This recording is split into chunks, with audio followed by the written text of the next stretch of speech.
Maravilha.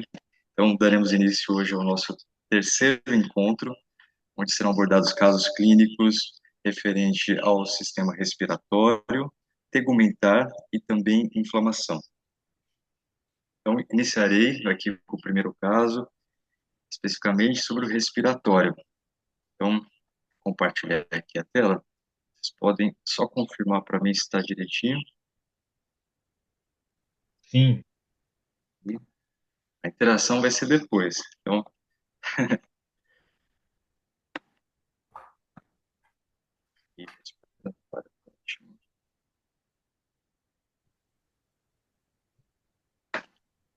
bom, vamos lá.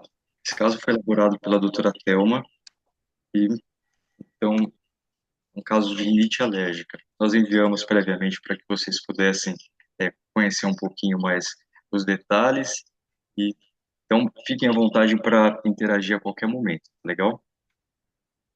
Seguindo o roteiro, passaremos ali pela anamnese, antecedentes, exame físico sumário, diagnóstico e exames complementares. E o nosso foco na discussão serão os sinais de alerta, quando encaminhar, o plano de cuidados e a sugestão de fitoterápicos. Por fim, a gente fecha ali com a prescrição, a evolução e comentários finais. Legal?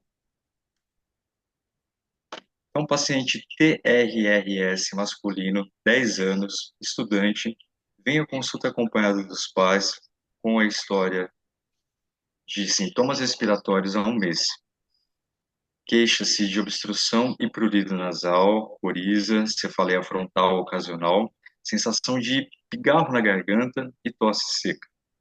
Nega febre, mal-estar, hiporexia, dispneia, emagrecimento e sibilância torácica.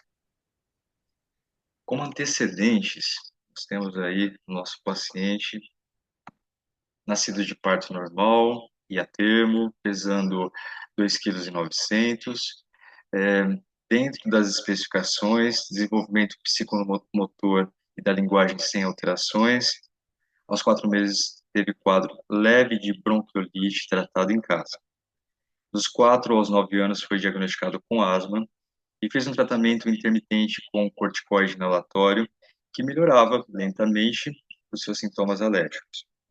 Na época, ele tinha entre 3 e 4 amidalites bacterianas por ano, com o uso de vários antibióticos e com boa resposta terapêutica. Com 4 anos, ele teve uma pneumonia de base direita, tendo um tratamento domiciliar, sendo resolvido o caso. Durante o inverno seco, ele apresenta todos os dias espirros e prurido nasal. Nos jogos de futebol, cansa-se facilmente para respirar fundo. Dorme em torno de 8 horas por noite, apetite e funções escritoras preservadas. Os medicamentos, ele faz uso de anti-histamínico de forma recorrente, principalmente nos meses mais frios do ano. Exame físico. Então, o paciente tem 30 quilos, em bom estado geral, corado, hidratado, acian... a- anictérico, acianótico e iopérico. Também não apresenta febre. Presença de olheiras moderadas, bilateralmente, e faz uso de respirador bucal. Dentes, dentes com aparelhos ortodônticos fixos, orofaringe levemente hiperemiada, com tonsilas moderadamente aumentadas, sem criptas, sem exudatos, e na rinoscopia apresenta um septo desviado, cornetos inferiores hipertrofiados e pálidos. Na otoscopia, sem alterações, e no tórax, é, a parte pulmonar e cardíaca também sem alterações, sem sopro, frequência cardíaca de 85, murmúrio vesicular fisiologicamente distribuído, ausculta pulmonar sem ruídos, sem esforço, frequência respiratória de 20, abdômen sem alterações, pulsos cheios, simétricos e regulares. Temos aqui algumas hipóteses diagnósticas. São elas: rinite alérgica, amidalite de repetição, asma não controlada, a investigar. Exames complementares, não trouxe nenhum outro. Então, vamos para a nossa interação com os sinais de alerta e os sinais e a lista de problemas. Para isso, nós convidamos vocês a escanearem o código ou digitar aí o site mente.com, incluindo o código que está sendo projetado na tela. Vamos lá?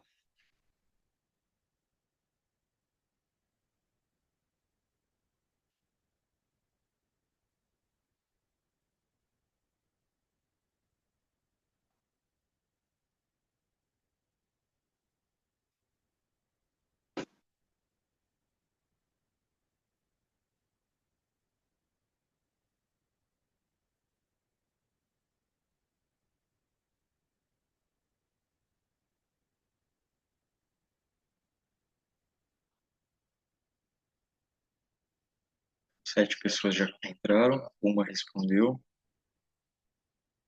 O Leonardo não está conseguindo. Então, Leonardo, você pode digitar aqui no chat. Ele está pedindo, alguém está pedindo o código. Você consegue digitar o código, Belmiro? Aqui, olha, no canto, bem na margem superior, tem o código. Isso. 3958-1244.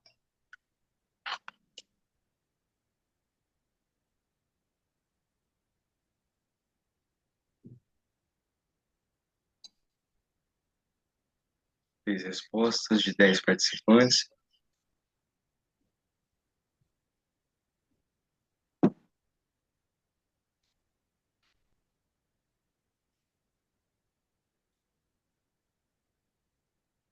Dispneia sem esforço, falta de ar frequente, febre, é o que mais aparece aí nas observações.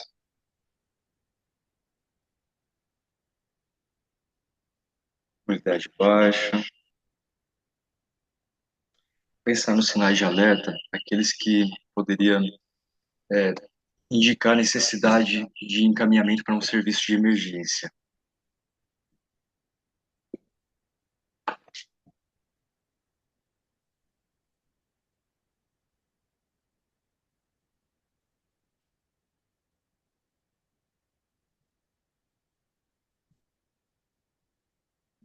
Ok. 9 respostas de 11 e disparado aí febre e falta de ar. Bom, isso mesmo. Indo para a lista de problemas que vocês identificaram. O paciente tem várias demandas.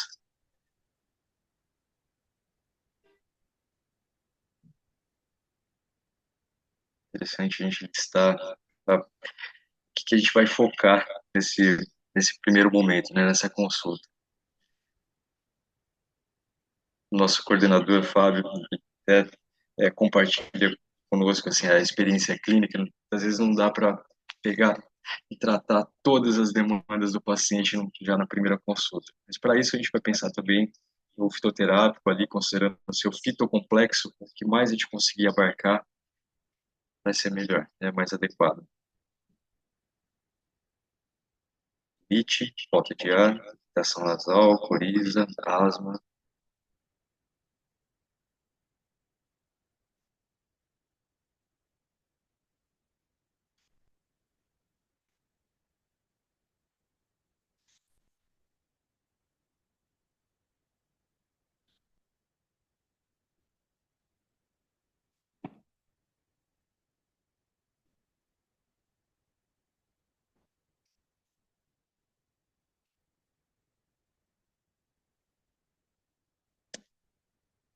Basicamente são esses, né? Tem mais, opa, tá chegando mais respostas. Asma é o que mais chama atenção. Olheiras, fadiga, desvio do septo, tonsilas aumentadas, amidalite de repetição. Ótimo, maravilha, pegaram bem o caso.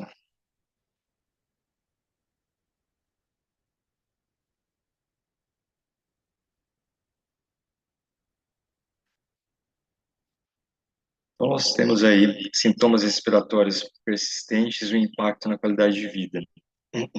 Pensar na presença do desvio do septo, a necessidade de uma avaliação de um otorrinolaringologista, a respiração bucal crônica e também tem um impacto ali do uso do aparelho fixo. Fadiga e cansaço excessivo aos esforços físicos pode indicar asma induzida pelo exercício. O histórico de infecções respiratórias recorrentes e a predisposição a complicações, podendo haver uma hipertrofia das amígdalas e adenoides, que necessitem de exames de radiografia de cabo e abordagem cirúrgica. Então, tudo isso deve ser avaliado. Temos aí, então, na nossa lista, como vocês também colocaram, rinite alérgica, essa hipertrofia de adenoide a investigar, a privação do sono, também consta no caso, e a questão da asma. Agora vamos ao que interessa. Nosso plano de cuidados e a intervenção fitoterápica. Voltamos lá para o Mention.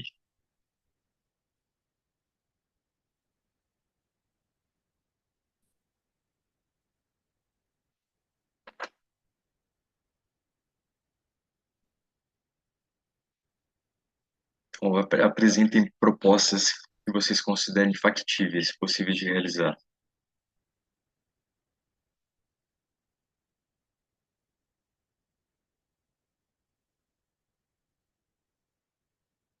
Lavagem nasal, o cuidado com o ambiente, né? Essa higienização,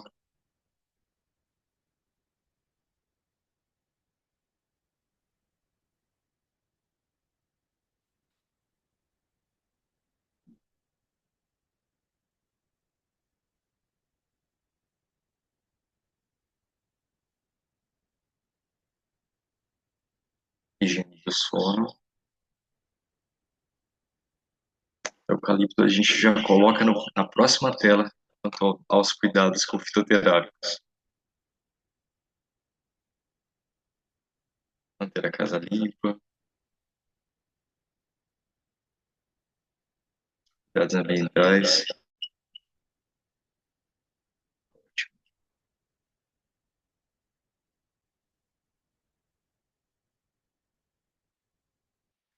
alimentação equilibrada.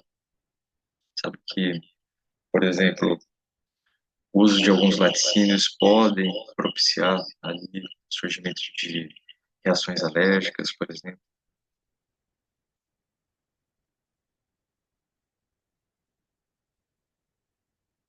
Hidratação nas vias respiratórias. Perfeito. Identificar os gatilhos, os fatores desencadeantes. Vamos ao que interessa. Próxima tela. Nós selecionamos aqui 4 espécies medicinais para que vocês nos ajudem na escolha que vocês consideram mais adequado para o quadro do paciente. Depois a gente abre para que vocês também possam sugerir outras espécies.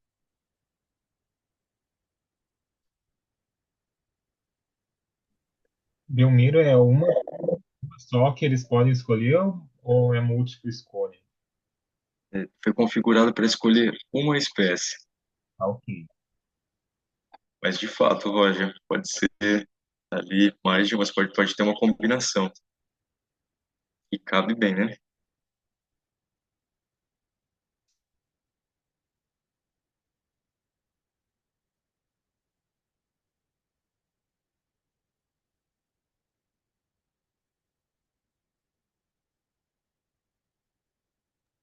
Eu escolheria Equinácea e Justiça. Excelente escolha. Então, vamos começar então já com as defesas. Acabei não pegando aqui o nome de quem falou, mas se puder defender então a sua escolha para essa combinação da equinácea purpúrea e a Justiça pectoralis. Júlio Peixe, do Ceará. Oi, Júlio, como vai? Né? A Justiça, eu trabalho há muitos anos com a Justiça pectoralis, né? Que é o chamado chambá, ou também conhecido como anador, né? E a Equinácea, eu tive a oportunidade de trabalhar quando eu era gerente de uma farmácia de Naturalis, do Dr. Edson, aqui do Ceará, Edson Pereira, que ele fundou a Naturalis. E aumentava muito a imunidade. celular, Echinacea purpúrea. Então, esse era um complemento que a gente utilizava nas fórmulas homeopáticas que ele fazia. Era justamente a tintura de Justícia e a Equinácea.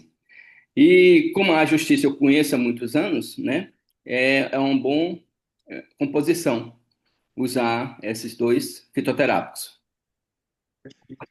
Muito bom, Júlio. Sabe que a justiça ela é muito usada, é encontrada no Nordeste.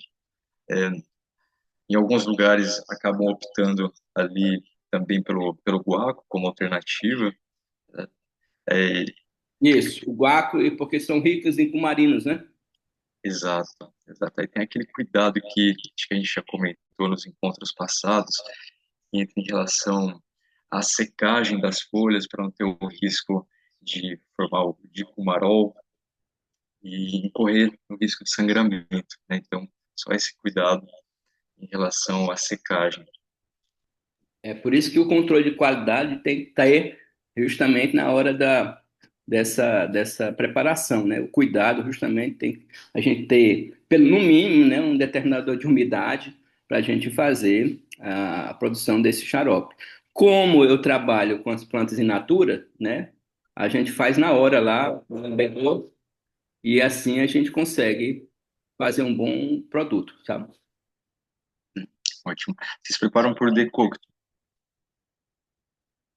Isso. Agora é muito pouco tempo, viu? Um decocto.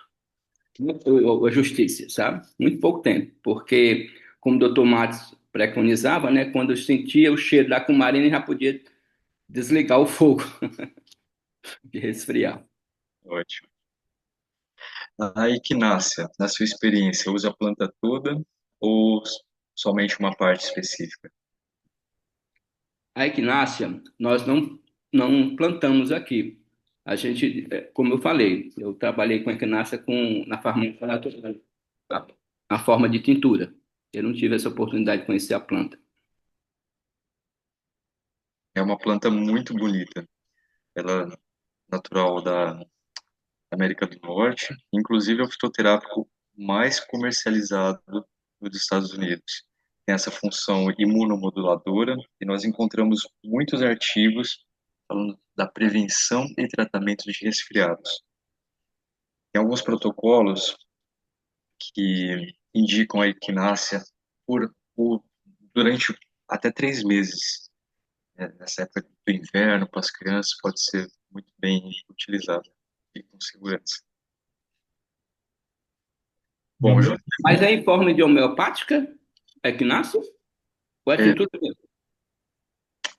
forma de tintura, numa dosagem de uma gota para cada 10 quilos.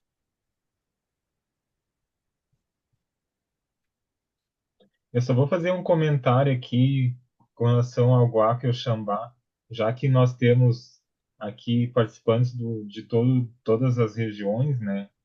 O xambá e o guaco, eles têm propriedades terapêuticas muito semelhantes. Então, ação broncodilatadora, antitussígena, né, expectorante. Só que acontece, no sul e sudeste do Brasil a gente encontra com muita facilidade o guaco, o xambá já é mais difícil de encontrar. Mas no norte e nordeste a gente encontra muito o xambá, né? Então, essa é a riqueza do Brasil, né? Nós temos plantas diferentes, mas com propriedades semelhantes, distribuídas no Brasil. É, Então, Roger, perfeito, né? só para complementar o que você está falando, quando eu estudei a Justiça Pectoralis, junto com um estudante de doutorado que estavam fazendo na época comigo, eu estava tentando uma vaga para mestrado e ele era terminando o doutorado dele. Ele, na pesquisa que nós fizemos, constatamos que o guaco, o xambá, né, a justiça e a árvore cumaru, né,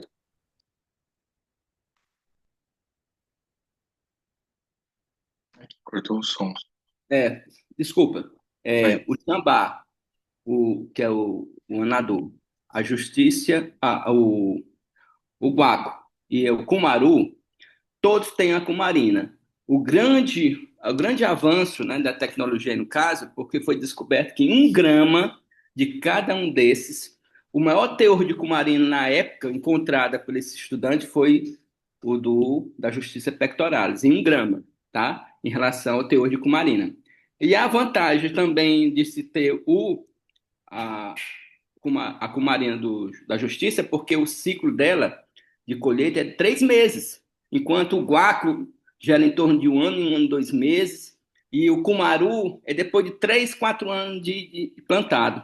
Então, o retorno da planta é mais rápido para nós que trabalhamos com farmácias vivas. Por isso, na decisão de trabalharmos com a Justiça Pectoralis aqui no estado do Ceará, devido a esse retorno da planta. Obrigado, Júlio. A, a Erisiane colocou aqui no chat que em Montes Claros tem os dois. É que a Erisiane está numa zona de transição, né? Já está tanto no sul quanto no nordeste. Então, ela pega as plantas que encaixam nos dois, né? As duas regiões. Então, é um privilégio para quem está no meio, né? Os que estão no meio pegam tudo. Exatamente, Minas Gerais, eu ia dizer. Muito interessante isso. É muito interessante. Ótimo. Maravilha. Mas nós temos outras duas espécies que foram elencadas aqui. Uma delas é a cúrcuma e a outra a quirocline, que é a macela. Falando da questão regional, sabemos que a macela tem um difícil cultivo na região norte e nordeste, né? A gente encontra bastante no sul, onde o Roger está. Então, das pessoas que votaram na cúrcuma e no aquirocline, gostariam de defender a escolha?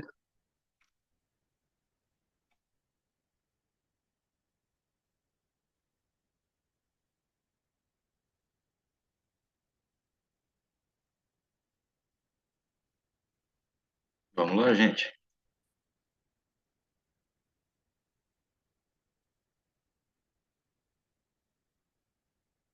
Júlia está falando sobre o cultivo da macela.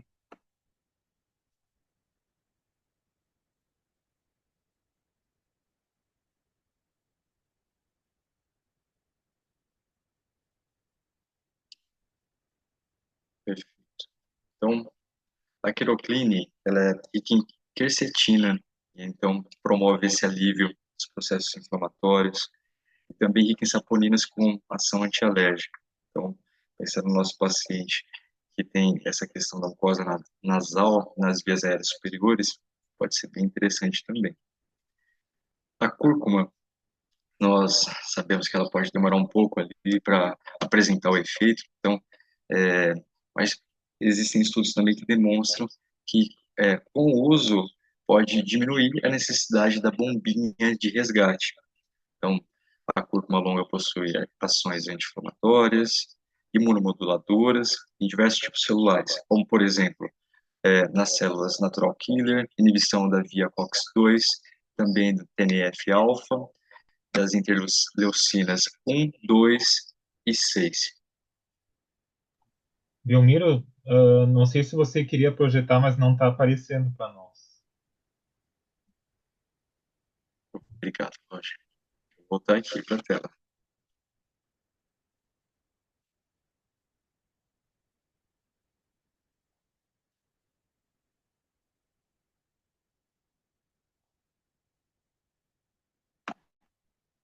Compartilhado.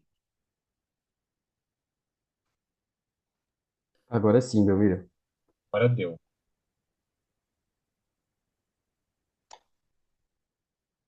Muito bem. Então, pensando na nossa meta terapêutica, nós aí temos como objeto o alívio sintomático do tratamento da rinite e pensar também nosso, na questão da prevenção das amidalites de repetição. Então, como bem colocado por boa parte de vocês, a educação ambiental, uma profilaxia, a higienização do ambiente, cuidados de evitar a exposição com os alergênios desencadeantes desse processo alérgico. Medidas não farmacológicas, a hidratação oral, a hidratação nasal e da pele, Pensamos também que pode ser interessante uma solicitação de exames complementares, como, por exemplo, uma radiografia de cavo, raio-x da nasofaringe, uma espirometria, uma dosagem de GE total e testes alergênicos.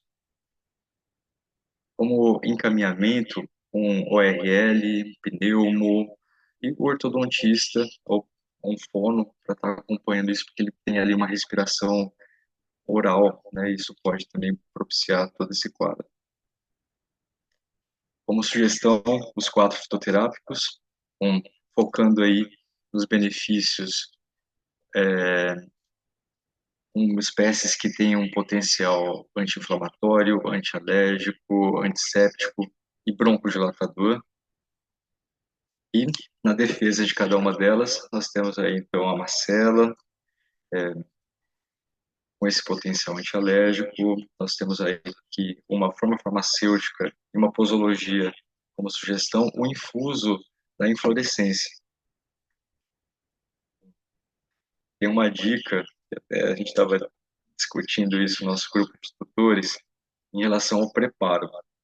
Então, é ali de 3 minutos. Se chegar a 5 minutos, ela já pode ficar um pouquinho amarga e o sabor não fica tão palatável. Na justiça, nós encontramos aí flavonoides com ação anti-inflamatória, também marinas, como o Júlio destacou, e possui esse efeito broncodilatador. Promove a inibição das prostaglandinas e leucotrienas com a diminuição do edema inflamatório e ajuda no relaxamento da musculatura lisa. Bloqueia receptores da acetilcolina, diminuindo a secreção brônquica. E preparo, tá aí, então, aqui nós colocamos infuso, mas na experiência ali do Júlio, ele traz ali uma preparação com, como decoco, né? Então, talvez pela rigidez da folha consiga ainda melhores resultados. Alguém quer comentar sobre isso? Já observaram ali a diferença na preparação dos dois em relação ao resultado clínico do paciente?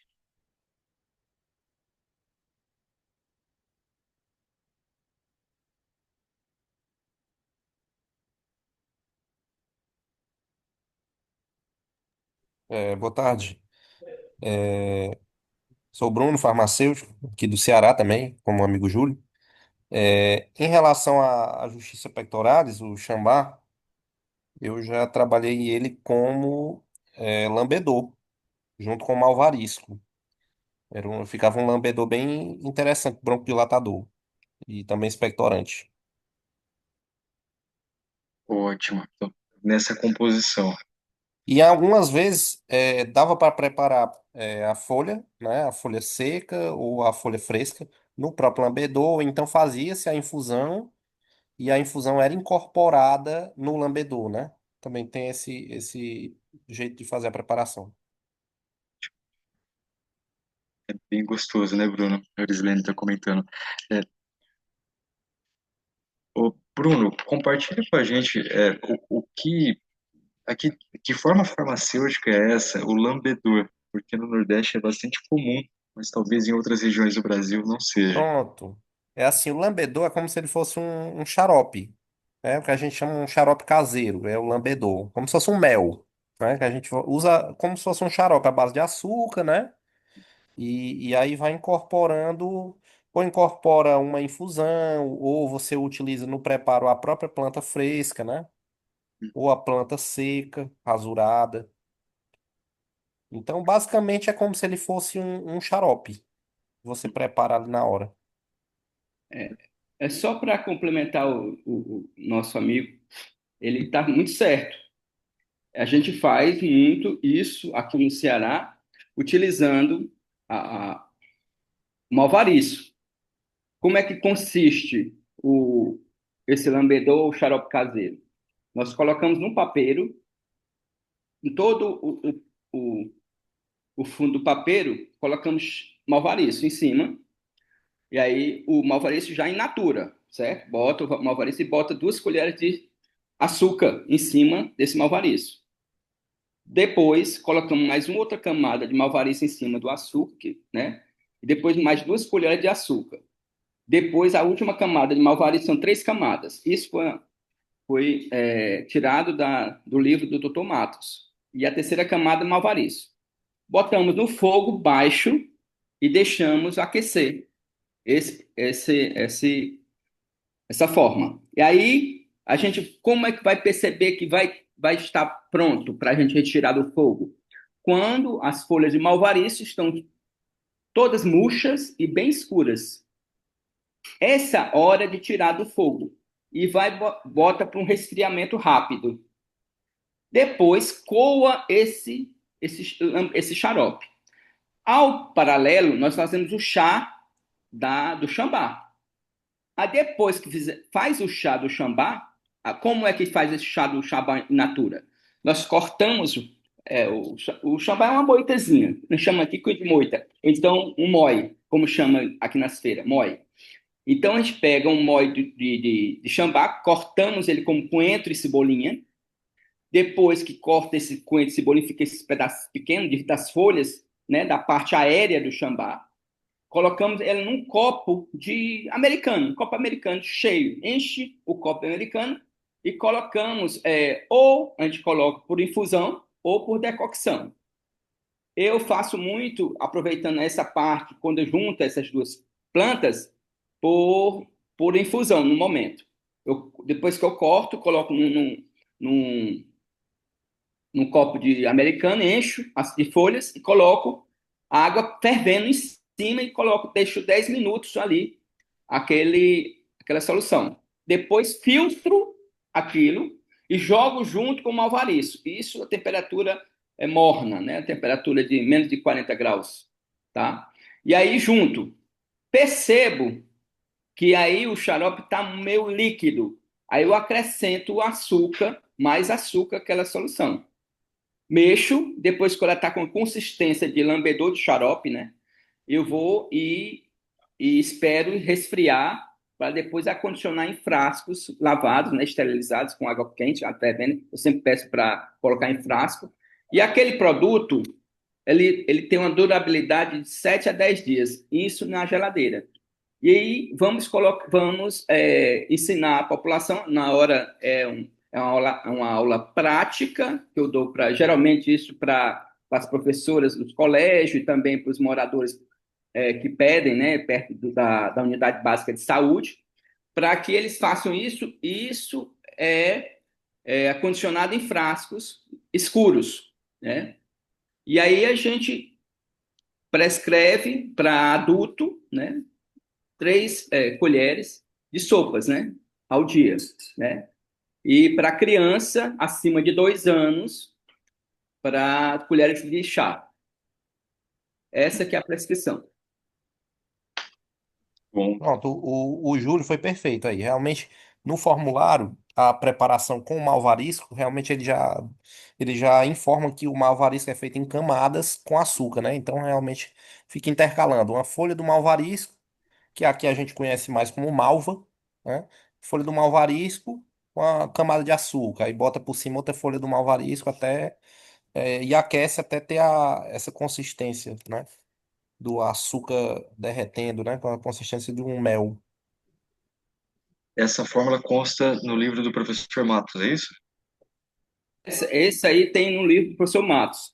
E tem mais. Isso não pode muito tempo, porque pode o açúcar caramelizar. Isso não pode acontecer. Hum,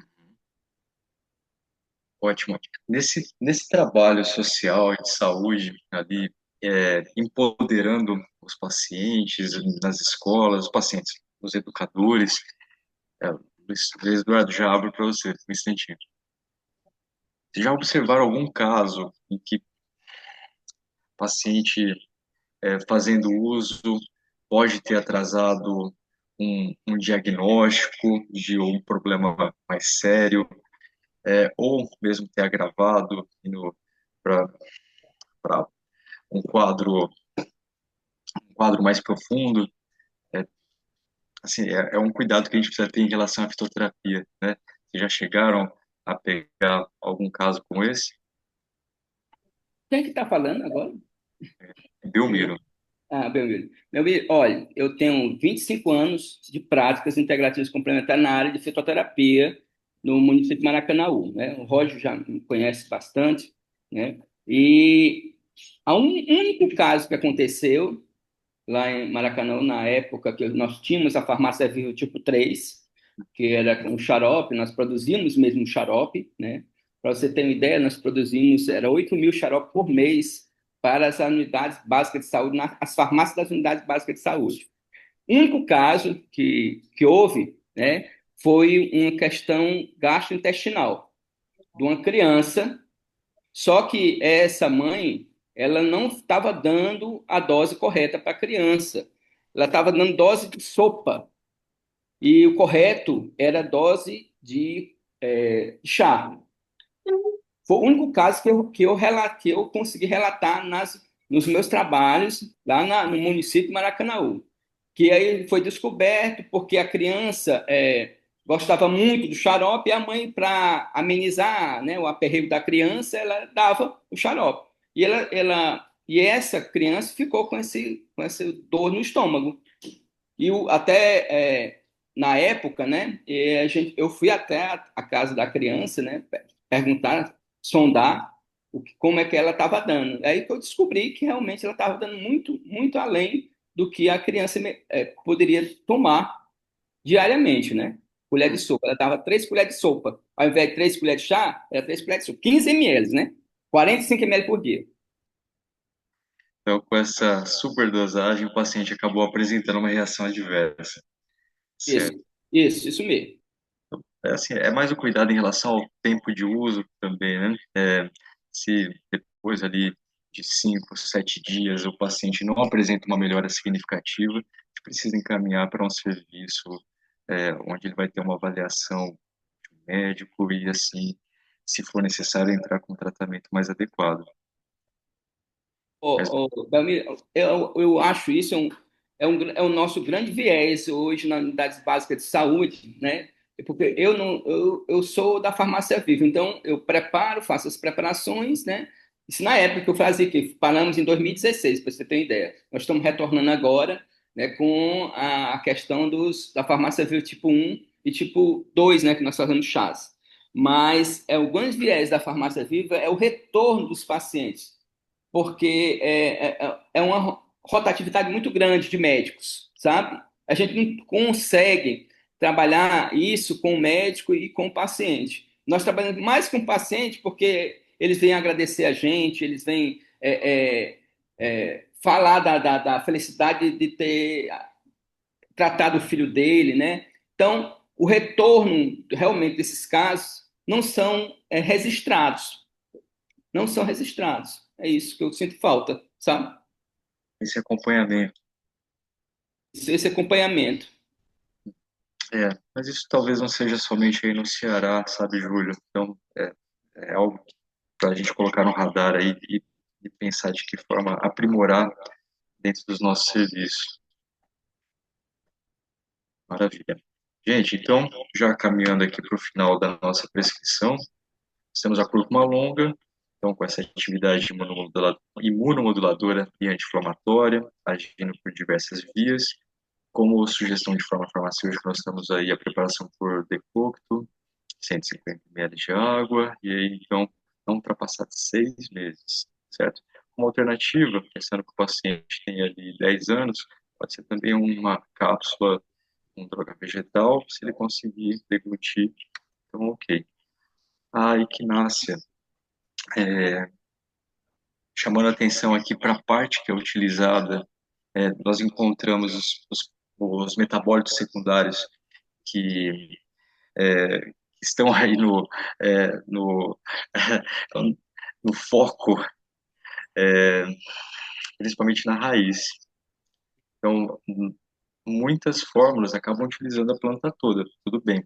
É possível preparar ali o medicamento com a planta toda, mas é, os ativos eles se concentram principalmente nas raízes, ok? Como sugestão de prescrição, nós temos aí Davacela, o Aquilocline, uma colher de chá caseira em água quente, 150 ml, Ó, 3 a 5 minutos, 3 deve ser suficiente, e 3 vezes ao dia durante 15 dias no máximo. A cúrcuma, 150 miligramas, pode ser em cápsula, pensando no peso do paciente, já apresentado lá no início do caso. Isso pode ser dividido 2 vezes ao dia por 2.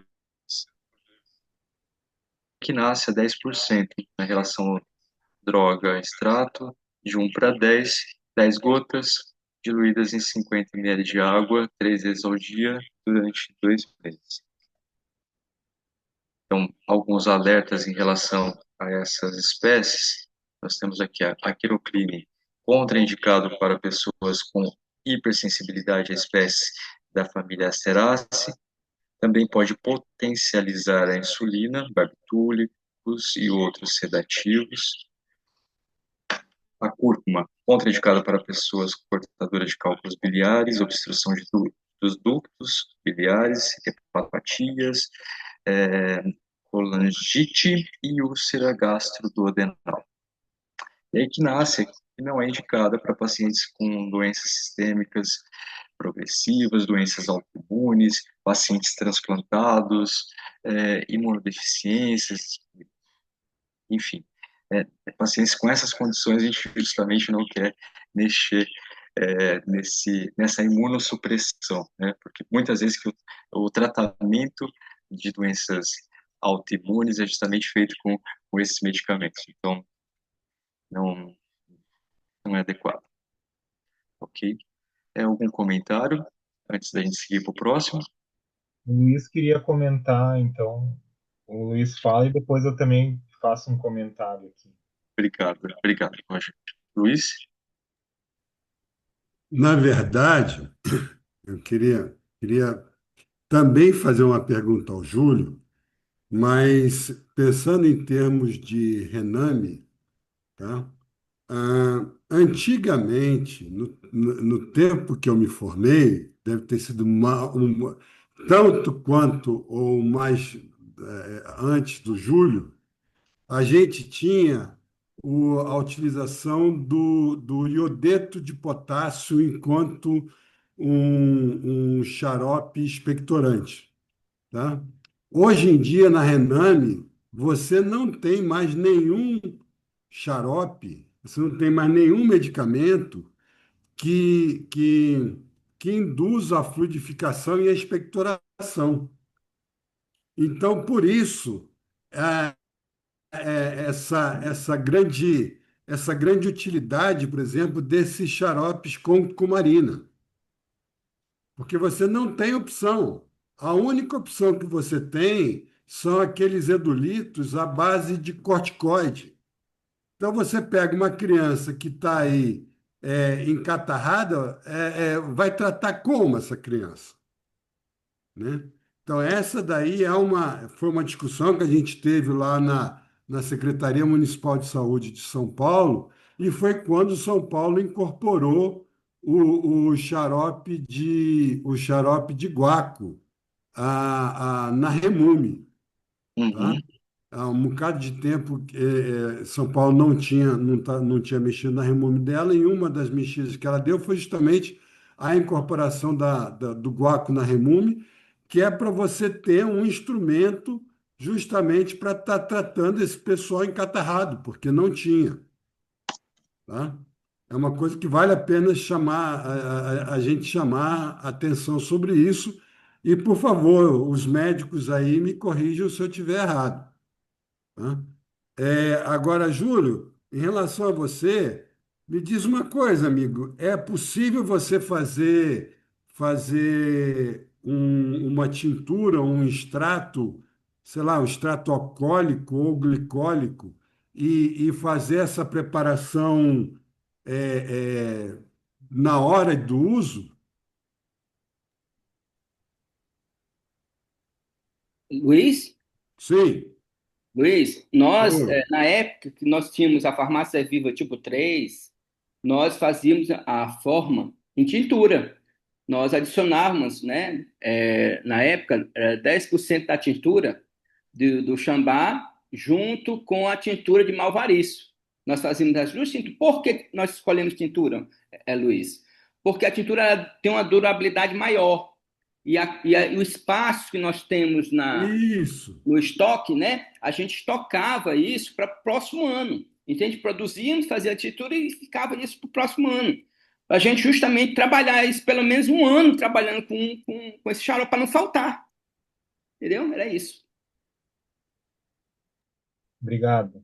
Eu só vou fazer dois É, comentários. essa daí foi a minha ideia te perguntando. Quer dizer, ou seja, você na época da safra, você tem uma enorme produção. E Sim, aí, bom, e aí, o que que você faz com aquilo? Quer dizer, o isso. interessante é justamente você transformar numa forma, pensando em nós farmacêuticos, né? Transformar aquele ativo ali numa forma que possibilite você estar atendendo ao sistema de saúde o ano todo. Luiz, me desculpe, meu amigo, mas você pode se identificar porque eu gostei muito da sua. Você está entendendo realmente o meu sacrifício lá no Maracanãú era isso mesmo, para não estragar a planta, para usar ela no máximo. Você pode me identificar porque eu não conheço, desculpa. Tá, tá certo. O áudio tá fechado, Luiz. O áudio, por favor. Então vamos lá, se começar a picotar, me fala que eu tiro o vídeo. Eu sou Luiz Eduardo, eu sou graduado lá pela Fluminense, é, vivo ou vivi até pouco tempo, 30 anos em São Paulo. É, nos últimos 5 anos, retornei para a questão da planta medicinal. Fui residente em práticas integrativas na Secretaria Municipal de Saúde de São Paulo, no qual discuti muito essa questão do uso da fitoterapia, tá? E agora eu estou num projeto ligado à fitoterapia aqui na cidade de Maricá, entendeu? Beleza, No beleza. qual a gente tem um rico cultivo, entendeu? E esse rico cultivo, por exemplo, me faz pensar sempre em você ter a opção de tá usando formas farmacêuticas que, sim, tenham uma vida longa e, segundo, como você mesmo colocou, tenham uma ocupação de estoque pequena, entendeu? Né? É coisa também de farmacêutico industrial, né? Que eu fui um dia, Isso fui um mesmo. dia, né? Hoje em dia eu prefiro me identificar como um farmacêutico de prática integrativa. É isso. Obrigado, Luiz. Ó, Júlio, o Luiz está lá no grupo dos associados, né, do WhatsApp. Daí você pode depois pegar o contato dele e conversar mais. Beleza, beleza. Vou sim, Ana, com certeza. Eu só vou fazer dois comentários rápidos, que a gente só tem agora 1 hora para dois casos clínicos, né?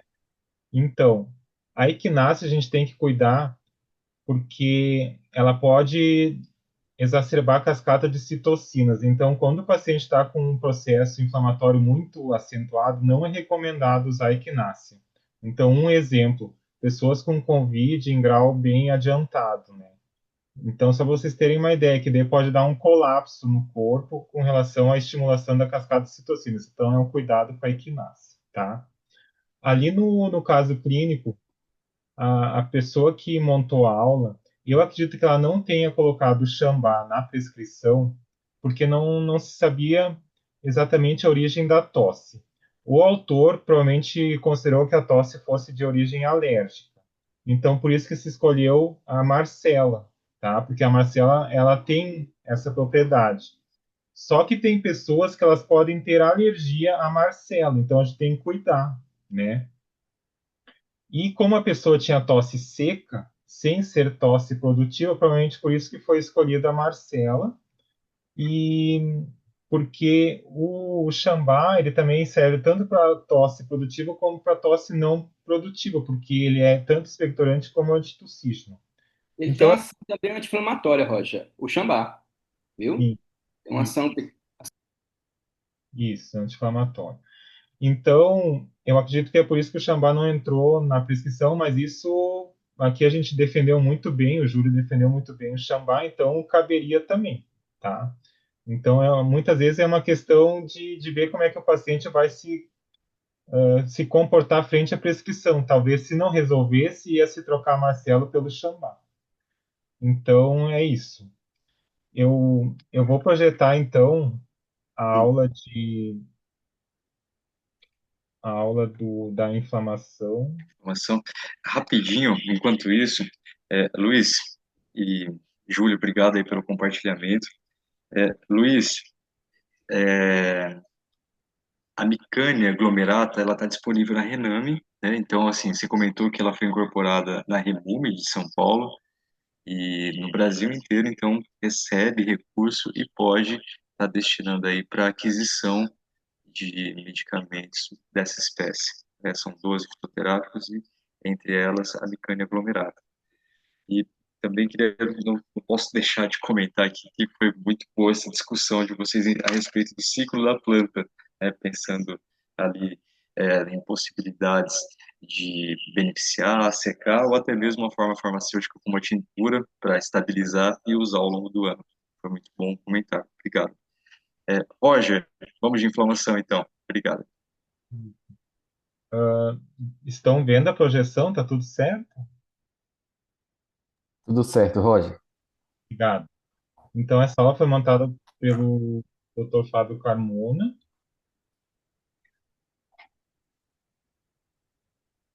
Então, o roteiro é igual que nem o caso anterior, eu não vou ler para a gente ganhar o tempo. Então, eu Roger, se vou ler. você puder colocar no modo exibição para ficar melhor para a gente. Ah, deixa eu achar aqui.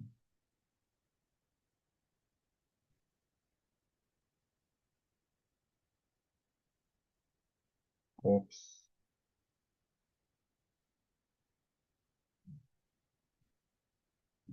Melhorou? Ou tá na mesma? Acho que Agora agora sim, Roger. Pronto, Agora sim. agora sim. tá. Então, eu vou ler o caso. Um paciente feminino de 65 anos com dor crônica nos joelhos há mais de 5 anos. Então, essa dor é bilateral, relacionada à osteoartrite, diagnosticada por ortopedista. A dor é pior ao final do dia ao subir e descer escadas. Relata rigidez matinal leve, menos de 30 minutos. Limitação funcional importante, dificuldade para caminhar longas distâncias e levantar-se de cadeiras baixas. Faz uso frequente de anti-inflamatórios não esteroidais para controle da dor. Tratamento atual com glucosamina e condroitina há 1 ano, sem alívio significativo. O ortopedista recomendou artroplastia, que é próximo no joelho, mas o paciente quer tentar um tratamento natural antes de optar pela cirurgia. Nega outras queixas sistêmicas, como febre ou perda de peso. Então, esse paciente, ele tem também hipertensão e dislipidemia, mas que são controladas por uso de medicação. Então, o paciente usa enalapril e a simvastatina. Teve menopausa 50 anos, não fez reposição hormonal e tem sobrepeso, com MC de 29. Mas também o paciente usa ibuprofeno, né, que é o anti-inflamatório que nós comentamos, né, e também a glucosamina e condroitina. Então, no exame físico foi constatado um bom estado geral, a paciente é corada e hidratada, joelhos com crepitação, a movimentação passiva e ativa, dor à palpação da linha articular medial, amplitude limitada e inflexão, dor à extensão contra resistência, sem derrame ou inflamação. Então, quais são os exames complementares? Tinha uma radiografia de joelhos, onde foi constatada a redução do espaço articular nos compartimentos mediais bilateralmente, esclerose subcondral e osteófitos na borda medial do fêmur e da tíbia. Mas o hemograma estava normal, assim como a função renal. Então, é um diagnóstico de só deixa eu ver isso. É um diagnóstico de osteoartrite, tá? Mas podem ter diagnósticos diferenciais. Caso não se tenha inicialmente uma certeza que seja osteoartrite, pode ser uma bursite, pode ser uma tendinite ou uma osteonecrose espontânea do joelho, que pode causar dor súbita e intensa, mas menos provável pela cronicidade do quadro, né, dessa paciente. Pode ser uma artrite reumatoide, mas também menos provável pela ausência de rigidez matinal prolongada e sinais inflamatórios sistêmicos. Ou uma síndrome da dor patelofemoral, mais comum em mulheres, mas menos provável pela limitação funcional acentuada. Então, isso é interessante passar para vocês, que são outras formas de diagnóstico quando a gente não tem certeza da osteoartrite. Mas agora eu vou Roger, começar. Você, Roger, fez a sim, densitometria óssea, ela fez alguma coisa assim? não foi mostrado aqui, então ela não fez. É. Ok, ok. Então aqui vocês podem agora fazer a escolha no Mentimeter. Eu acho que se eu minimizar aqui, né, Belmiro, eu acho que você consegue somar o seu. Será que não dá ou eu tenho que descompartilhar? Não precisa, pode manter aí. Estou conseguindo compartilhar. Pelo menos aqui estou vendo o compartilhamento. Tá?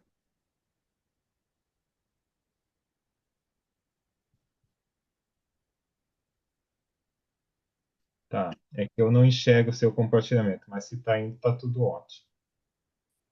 Tem uma questão, gente. Nós usamos a versão gratuita do Mentimeter. Ele, por algum motivo, olha aqui, ele está pedindo. Estouramos o número de pessoas. Ele está pedindo para assinar. Pois é, ele tá pedindo para assinar mesmo aqui, ó. Roger, Não faz mal, a gente conduz pelo chat e pela discussão aqui em áudio. Não tem problema. eu só não consigo apresentar, mas olha, está formando a nuvem de palavras aqui. Isso Ah, tá filmando. Ah, bom. é, não consigo colocar no modo apresentação, apenas isso. Ah, tá. Mas é engraçado porque a gente não chegou em 50 pessoas, não deveria ter estourado, sabe? Exato. Eles querem vender o pacote para gente.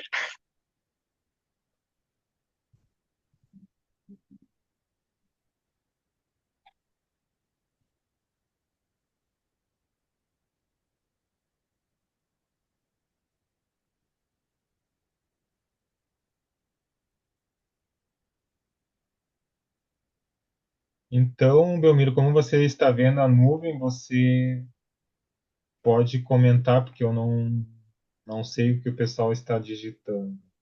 Certo. Olha, está aparecendo aqui como sinais que seriam sinais de alerta, a limitação funcional, sobrepeso, derrame articular, a rigidez matinal, dor. Então, vamos pensar sempre o sinal de alerta como sendo aquele que é, demandaria o paciente para um serviço de emergência.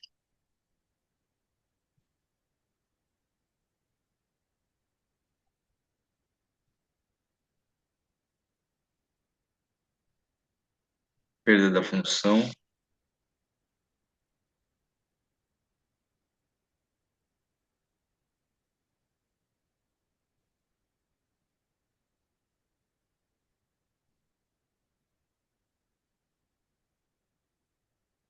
dor crônica, basicamente isso. Vou parar o compartilhamento, Roger. Ou seguimos para a próxima, a lista de problemas. Isso, lista de problema. Ótimo. Eu colocaria também o uso frequente de anti-inflamatório, né? Certo. Bem, bem observado.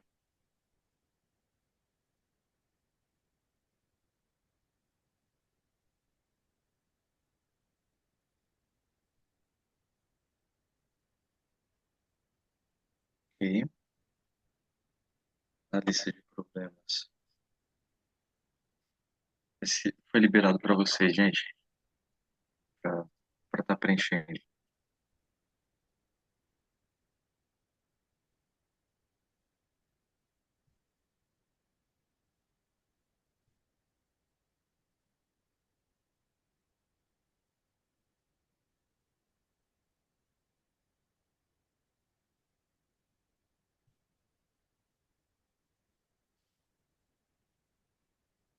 Roger, acredito que a gente vai ter que seguir agora pelo chat e pela conversa mesmo. O Mentimeter deu o limite dele. Sim, não tem problema. O chat, daí eu ia pedir para ou você ou João Paulo me relatarem, porque eu não consigo enxergar, porque eu estou com a tela cheia. Ok. Posso te ajudar aqui. Tá, obrigado. Então, eu vou seguir aqui na apresentação. Bom, sinais de alerta e a lista de problemas agora a gente também vai mostrar aqui nos slides. Então, sinais de alerta, dor intensa e contínua não controlada com analgesia adequada. Então, os sinais de alerta são aqueles casos que a gente encaminharia, né, para um atendimento. No caso, não é o caso do paciente ter dor intensa, tá? Agora, essa questão aqui, ó, limitação funcional progressiva, que interfere nas atividades diárias, já está acontecendo com esse paciente, tá? Ainda não chegou nessa questão de comprometimento emocional, mas dependendo da gravidade, a gente sabe que pode já ter casos ou de depressão ou de ansiedade associadas a essa dor, né? Também, se tiver suspeita de complicações por fratura, por estresse, necrose avascular. E, por fim, evolução rápida com deformidade articular significativa. Não chegou ainda nesse caso grave, né? Mas se a paciente não tomar cuidado, com certeza pode chegar neste momento, né? Então, quanto antes estabilizar e começar a reverter esse quadro, melhor. E a lista de problemas é bem claro, né? A osteoartrite já diagnosticada, com dor crônica e limitação funcional, uso excessivo de anti-inflamatório, que é o ibuprofeno, e o sobrepeso. Então, o sobrepeso vai acabar sobrecarregando ainda mais a articulação. Então, a prioridade também não é só tratar a dor, mas é a causa da dor. Uma dessas causas é o sobrepeso. Então, como a gente não vai conseguir projetar, então eu vou pedir para vocês abrirem o áudio e falarem qual é o plano de cuidados que vocês pensam. E também, depois que a gente discutir o plano de cuidados, a gente de novo abre para vocês falarem da intervenção fitoterápica. Então, primeiro o plano de cuidados.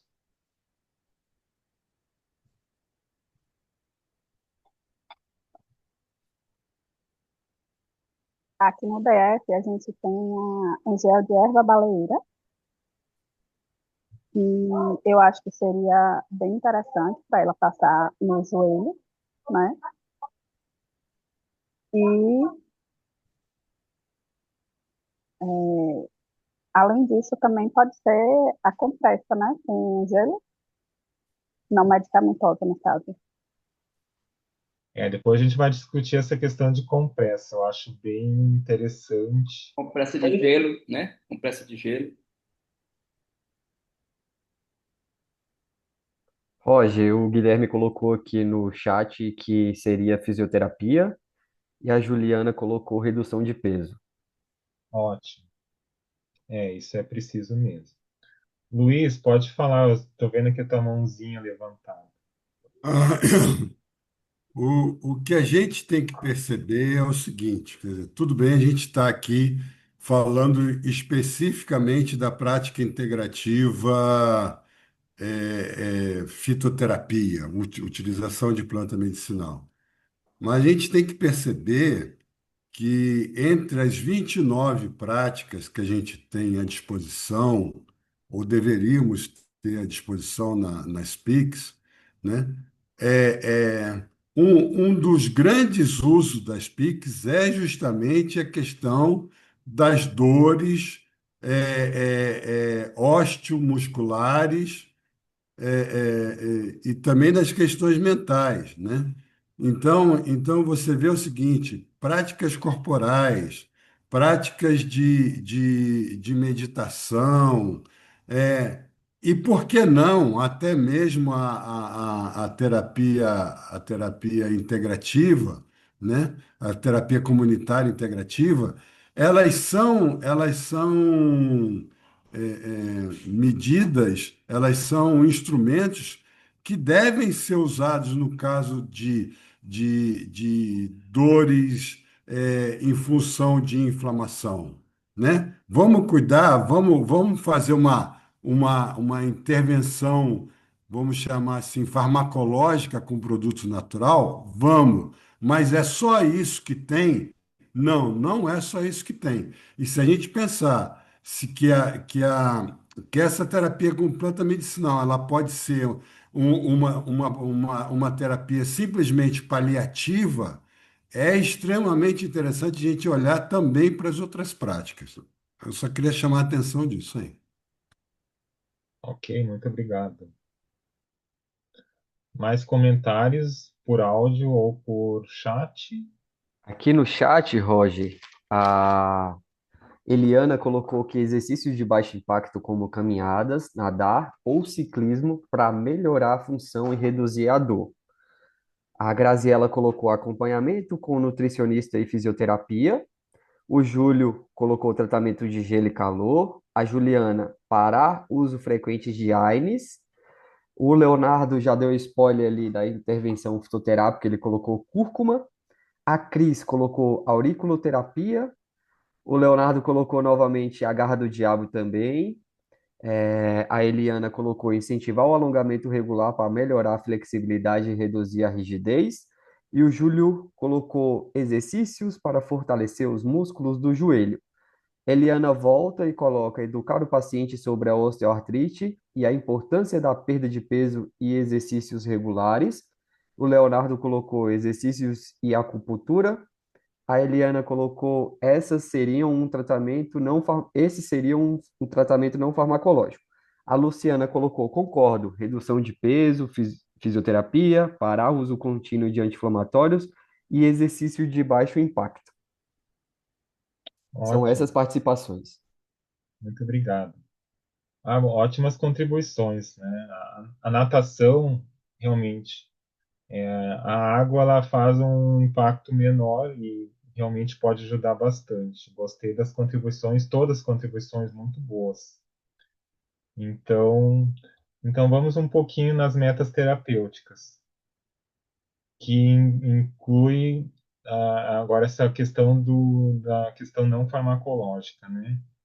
Então, reduzir a dor articular e melhorar a função sem uso excessivo de anti-inflamatórios, que vocês falaram. Preservação articular para retardar a necessidade de cirurgia. Vocês deram várias possibilidades, né? Exercícios, fisioterapia, natação, caminhada leve, né? Melhorar a qualidade de vida e a capacidade funcional. Reduzir o peso corporal para diminuir a sobrecarga articular. Então, vamos dividir isso em partes. Primeiramente, fazer uma educação em saúde para esse paciente, explicando o risco do uso crônico de anti-inflamatório, que pode gerar, né, gastrite, úlcera gástrica, insuficiência renal crônica e também interação medicamentosa. Com um exemplo aqui, o enalapril, que ela já usa. Então, pode chegar um momento que isso vai gerar interação e vai acabar agravando ainda mais a saúde dela. Então, tem que cuidar bastante. Também a questão que vocês já falaram, medidas não farmacológicas, fisioterapia, fortalecimento muscular, perda de peso e dieta anti-inflamatória. Então, a gente vai focar um pouquinho em dieta anti-inflamatória, porque é muito importante. Por quê? Porque a inflamação já está amplamente divulgada na literatura que é a mãe de todas as doenças. Então, nós precisamos, nós mesmo não estando doentes, a gente já deveria ter uma dieta anti-inflamatória. Isso vai prevenir doenças futuras. Então, aqui eu trouxe para vocês alguns. Isso é um material além da proposta do curso, mas eu acho importante trazer um aprofundamento leve desses alimentos anti-inflamatórios. Então, cereais antigos como chia, amaranto e quinoa, que são superiores, por exemplo, à aveia, os condimentos que a medicina ayurvédica lá da Índia nos traz muito, como a cúrcuma e o gengibre, o óleo de peixe também, porque é uma gordura saudável. Então, a ingestão de frutas, verduras e legumes, As oleaginosas também que são gorduras saudáveis, então amêndoas, nozes, castanhas. E nas castanhas nós temos castanha de caju, castanha do Pará, e sementes que também são oleaginosas, como abóbora, girassol, chia e linhaça. Então, o paciente que começa a colocar na sua rotina de alimentação esses alimentos, substituindo em relação a alimentos industrializados e ultraprocessados, a pessoa vai ter um ganho de qualidade de vida. Também leguminosas, como grão de bico, lentilha e ervilha. A lentilha, ela tem uma quantidade bem significativa de lítio, então a lentilha também é antidepressiva. Então vejam, uma coisa já acaba ajudando a outra. E as gorduras saudáveis, que a gente tem que mostrar que a gordura não é vilã, né? Hoje se fala muito em redução de colesterol, mas o nosso corpo precisa de colesterol e o nosso corpo precisa de gorduras saudáveis. Tem que ter o equilíbrio entre carboidrato, proteína e gordura. E a nossa dieta ocidental é muito focada em carboidrato. Então, óleo de coco, óleo de palmiste, óleo de babaçu, banha de porco, óleo de abacate, óleo de avocado, azeite de oliva, óleo de gergelim. Nós temos muitas opções que nós podemos usar na nossa cozinha, na nossa casa. Então, um paciente que já passa dos 60 anos, que é este caso, ele já começa a ficar com uma secura interna. Então, ele precisa, isso é uma consequência da idade. Então, ele precisa colocar na sua dieta gorduras saudáveis. Então, e essa questão da articulação, ela também mostra que pode já estar faltando lubrificação, e essa lubrificação vem de falta também de gordura de para fazer essa movimentação de articulação. Então, vejam a importância de gorduras saudáveis, que isso também pode trazer um benefício para essa paciente com relação às dores articulares. Eu não sei, João, você levantou a mão. Isso, tem um comentário aqui no chat, o Roger, da Cris, que ela falou para incluir nessa alimentação as plantas alimentícias não convencionais e deu o exemplo da hora pronobis. Ah, ótimo. Isso, daí já entra também na questão de uma proteína, né? E também fora todos os minerais, né, que a Ora Pronobis traz. Então, uma boa contribuição. Obrigado. Esse Roger, essa questão também se dá muito a questão financeira da pessoa, né? Eu Sim, moro aqui numa região Nordeste, as pessoas são carentes, né? Tanto carente na questão financeira, como também na carência de ter as informações, né? Então, quando você fala em muitas coisas que você colocou aí, muitas coisas são caras, certo? Que ela não tem acesso, mas também tem coisas, que ela tem acesso. Então, cabe nós profissionais analisarmos quais são esses alimentos, né, que pode favorecer a essa pessoa, que já que ela está numa região que realmente tem pouca condição de compra, né, de poder, né, aquisitivo. Sim, Júlia, esse detalhe que você falou é muito importante, faz toda a diferença. Para mim, aqui no Sul, o óleo de coco não é algo barato. Eu acho que o óleo de coco para você seria uma E alternativa. opção, ótimo, Roger, isso mesmo. Então, eu acho que é importante quem é aqui do grupo que está no Nordeste e chegar a um caso de um paciente que necessita de uma ingestão de gordura, sugerir o óleo de coco. E isso vai impactar muito na saúde, porque o óleo de coco ele pode ser usado na cozinha, não tem contraindicação, né? E auxilia muito. Então, além da dieta anti-inflamatória, então a atividade física, que vocês já falaram, a redução do peso corporal, compressas quentes, vocês também falaram em gelo. Então, a questão de compressas, neste caso, eu acho que tem que também muito ir conforme a sensação do paciente. Porque normalmente compressa quente e fria tem as suas indicações específicas, né? Então, por exemplo, uma cólica, seja não só menstrual como intestinal, já é indicado uma compressa quente. Agora, se é uma ferida aberta ou algo com sangramento, a gente vai fazer uma compressa fria, não, jamais fazer uma compressa quente. Agora, no caso do joelho, eu não sei o que seria melhor. Eu coloquei compressa quente, mas tem que ver como é que o paciente vai se adequar à compressa, ver o comportamento. E também o uso de PICS, né, que vocês também já falaram. E daí eu vou dar uma dica. Eu não sei o custo, né? A gente está falando aqui em custo. Mas o óleo de gergelim também é um óleo que a gente pode ser usado tanto internamente quanto externamente. E ele é um óleo que, no caso de ingestão oral, pode se dar de 5 a 20 ml por dia, né? Como orientação para o consumo oral. Mas o óleo gergelim, ele é muito usado no Ayurveda para oleações corporais.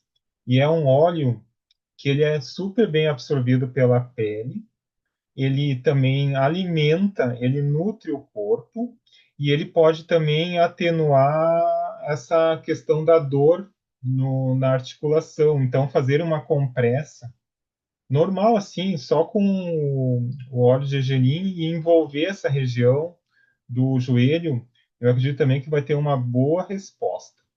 Então, vejam, são alternativas que a gente pode ter também para melhorar o quadro do paciente. Isso é situação de exames. Então, como a gente está falando de inflamação, a gente tem que pensar muito nos marcadores inflamatórios, né? Então, perfil lipídico, a glicemia. Quais são os marcadores inflamatórios que nós temos? Nós temos a insulina e a hemoglobina glicada. Então, temos que ver os níveis da insulina e hemoglobina glicada se não estão acima do normal. A função hepática, hemograma, função renal. E tem aqueles exames específicos de inflamação, que é o PCR ultrassensível e também o VHS, que tem como sinônimo VSG. A vitamina D também é super importante, porque ela pode prevenir várias doenças no nosso corpo. E como esse paciente tem essa questão articular, também tem que ver se ele não tem uma deficiência de cálcio, né? E depois outros marcadores inflamatórios que muitas vezes não são a rotina de uma prescrição médica, mas que são super importantes, porque eles podem nos atentar já a um quadro inflamatório que pode também ser a causa de dores e de outras doenças.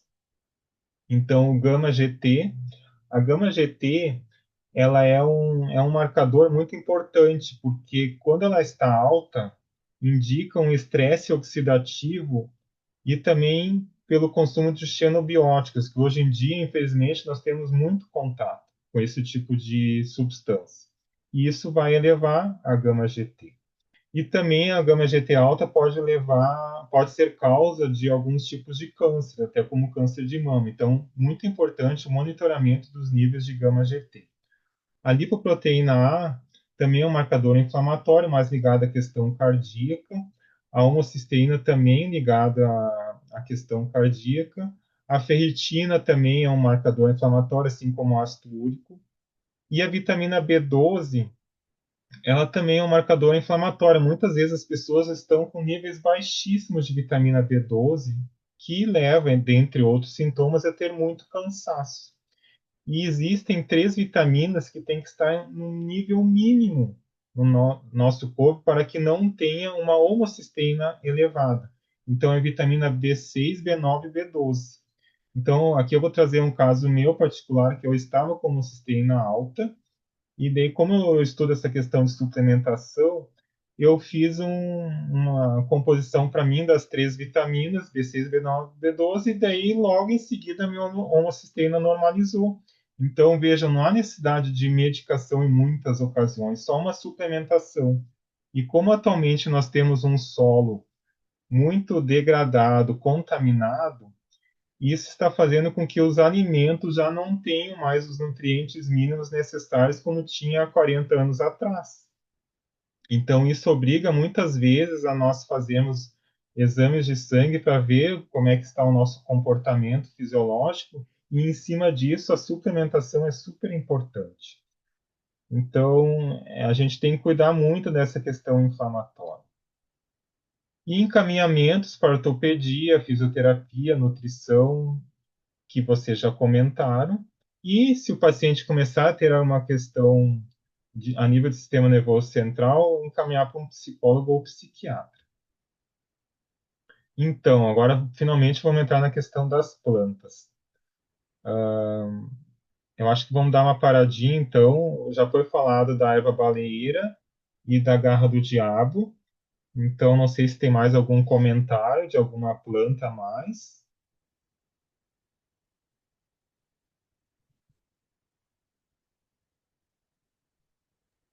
A arnica montana a gente encontra aqui no Brasil com facilidade, ô Roger?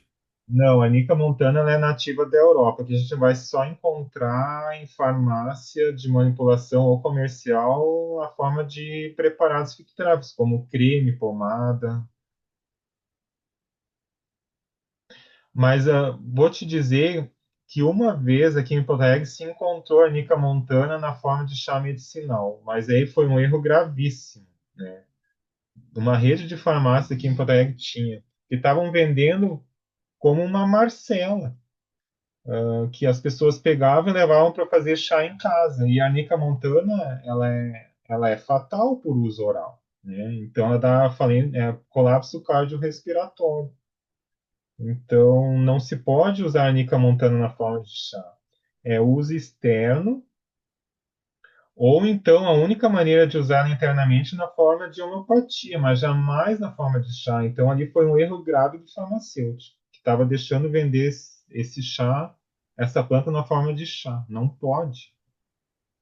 Aí eu te pergunto, é, e a nossa velha simpática e arruda, Ruta graveolens, aquela bem cheirosinha, compressa, já que a arnica montana seria em compressa, não seria interessante?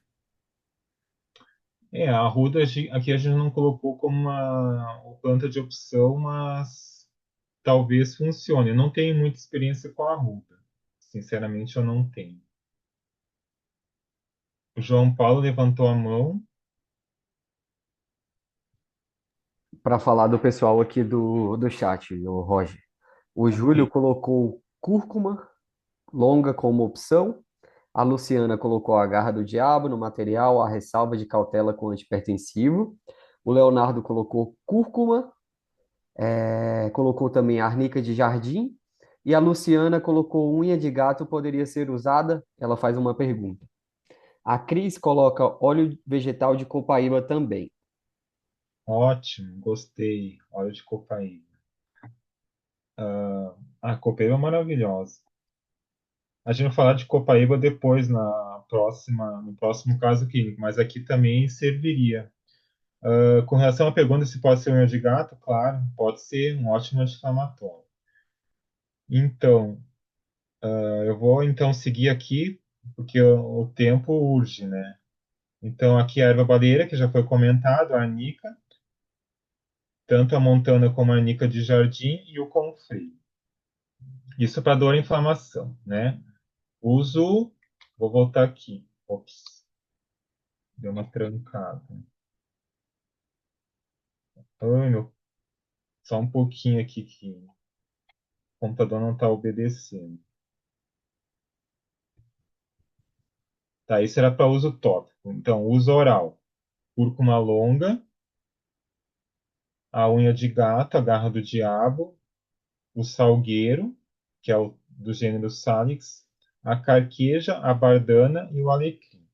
Então, aqui tem algumas plantas que estão na Renânia. A unha de gato, a garra do diabo e o salgueiro estão na Renânia.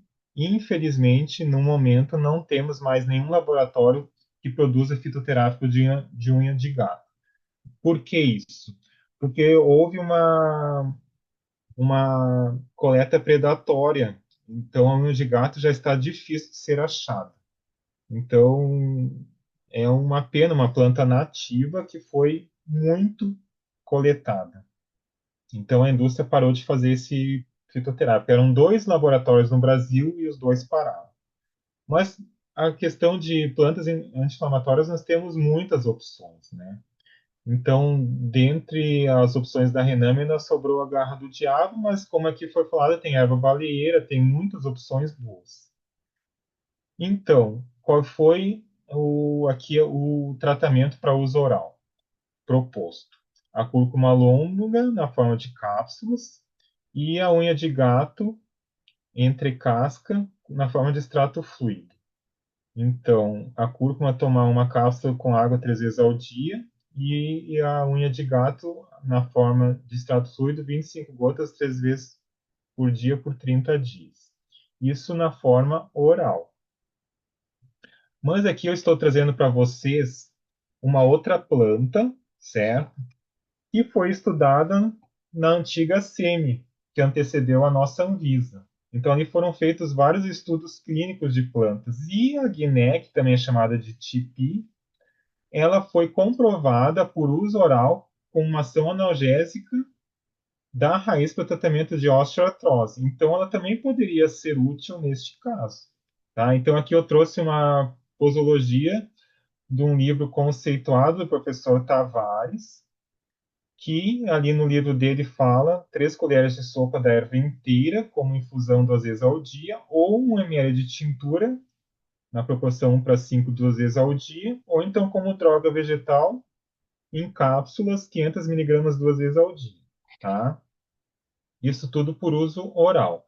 E o uso tópico aqui foi sugerido com freio, mas claro, poderia ter sido citada a erva baleeira. Então, com freio na forma de extrato fluido, relação 2:1, e passar nas regiões dolorosas, massageando 2 vezes ao dia por 3 meses. Bom, então, a paciente apresentou uma melhora significativa na evolução do caso e também uma melhora progressiva, embora não tenha havido remissão completa da dor. Mas pelo menos já melhorou, né? Conseguiu melhorar sua qualidade de vida e decidiu não fazer a cirurgia por enquanto. Então, agora é ver a progressão do caso, talvez trocar uma planta por outra, inserir mais práticas integrativas, né? E isso pode melhorar ou alguma atividade física a mais que seja de baixo impacto, como a natação, né? Então é isso. Não sei se mais alguém tiver algum comentário. Eu agradeço a atenção de vocês. Eu vou parar o compartilhamento da tela. Eu só queria fazer um comentário rápido que eu gosto de falar dos estudos da antiga SEMI, né? Então, no módulo 1, a gente falou do guaco. O guaco também tinha sido estudado na antiga SEMI. No módulo 2, a embaúba, por uma questão antihipertensiva, e a maitena ericifólia, por uma questão de ação anti-úlcera gástrica. Então, vejam, cada módulo a gente está tendo plantas que foram estudadas na antiga SEMI. E agora, hoje, nós trouxemos o guiné. E para o outro módulo também tem plantas da antiga SEMI que nós vamos trazer para vocês. Isso é uma questão histórica que a gente não pode deixar passar, né? Tem que ficar registrado, a gente tem que perpetuar esse conhecimento. E existe o e-book, onde tem todo esse material compilado na forma de um e-book dos estudos da antiga SEMI que a gente encontra na internet. Ok? Muito obrigado. Agora eu vou seguir com o nosso terceiro caso clínico do dia. Vou ser bem rápido por conta do horário, que a gente não pode extravasar. A gente está previsto para terminar ali às 16 horas. Vou compartilhar minha tela. Se vocês estiverem vendo, me sinalizem, por gentileza. Tá compartilhado, João. Pronto, tela cheia, certinho. Ótimo. O terceiro caso clínico de hoje se trata de uma úlcera neuropática. O roteiro a gente vai seguir o mesmo roteiro dos outros casos clínicos e a gente vai aqui pro caso. É um paciente ACG de 65 anos, do sexo masculino, paciente diabético, veio para a consulta relatando que há cerca de 7 meses após ter caminhado por meia hora com uma botina de couro endurecido, ao chegar em casa notou vermelhidão e bolha na planta do pé esquerdo, que em 2 dias evoluiu para ferida. não sentiu dores durante a caminhada. A lesão melhorou com o uso de pomada composta de fibrinosina com desoxirribonuclease e clorofenicol, inicialmente, mas não cicatrizou e aumentou em tamanho. Em algumas ocasiões, apresenta secreção de odor ruim e outras vezes o fundo fica bem vermelho com bordas endurecidas, mas nunca cicatriza. Apresenta queimação na planta dos pés e sensação de pontadas. Esse paciente tem como antecedente a hipertensão arterial sistêmica, uma diabetes mellitus há 20 anos, e os medicamentos em uso são insulina NPH irregular, glifage, losartana e a hidroclorotiazida. O exame físico geral, ele apresenta um peso de 102,4 quilos, uma altura de 1,70 m, frequência cardíaca de 78 e APA de 13,8,5. O IMC dele é de 35,42, que entrega ali uma obesidade grau 2. No exame físico da pele, a pele das pernas e a região dorsal dos pés é ressecada e levemente edemaciada, de coloração acastanhada. Os pés são ressecados e a pele é espessa.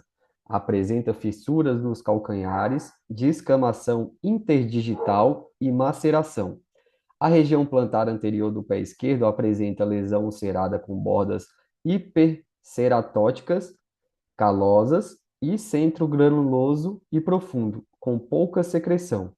A coloração dos pés é normal e os pulsos são palpáveis e amplos. Apresenta calosidade nos pontos de apoio.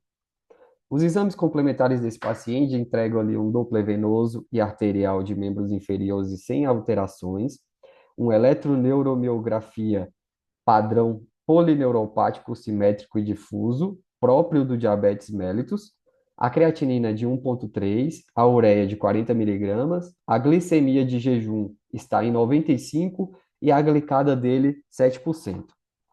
Quais são os diagnósticos desse paciente?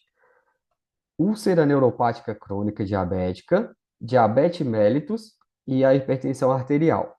O diagnóstico diferenciais que a gente poderia buscar nesse paciente é uma úlcera arterial de membros inferiores, uma úlcera neuropática rancênica, afecções hereditárias e afecções infecto-contagiosas. E do nosso lado direito aí, a gente tem a imagem dessa lesão. A gente vai ter aqui a pausa para a discussão do caso. Como a gente não está acessando mente, eu peço para vocês ou que abram o microfone e fale, ou que coloque no chat. Quais são os sinais de alerta desse paciente? Eu vou lendo daí para você o que aparecer, tá bom, João? Agradeço, Roger. Então, já foi colocado aqui por uma aluna Xiaomi. Então, sinais de alerta. Aumento da secreção odor ruim na úlcera, dor intensa ou queimação na úlcera, alteração na coloração ou temperatura do pé. Ah, é a Eliana, desculpa. É a Eliana que falou. E Ótimo. também e a Cris falou vermelhidão local, secreção purulenta e odor fétido. Alguém tem mais alguma contribuição?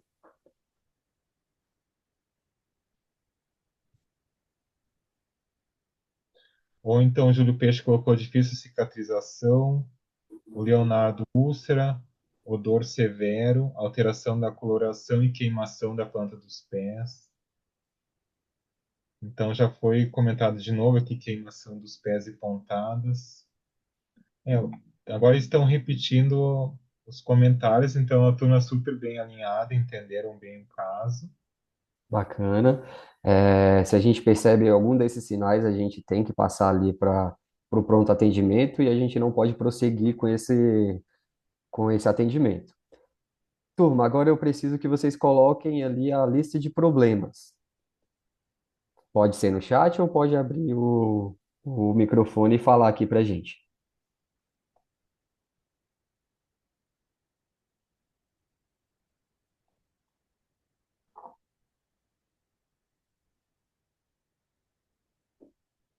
Então, a diabetes longa data com mau controle, Isso, falta de conhecimento sobre cuidados com o pé diabético, isso. depois úlcera neuropática crônica, diabetes, hipertensão, sobrepeso, pele ressecada e demasiada nas pernas e pés, fissuras nos calcanhares e descamação. Hipertensão, diabetes, agora está repetindo.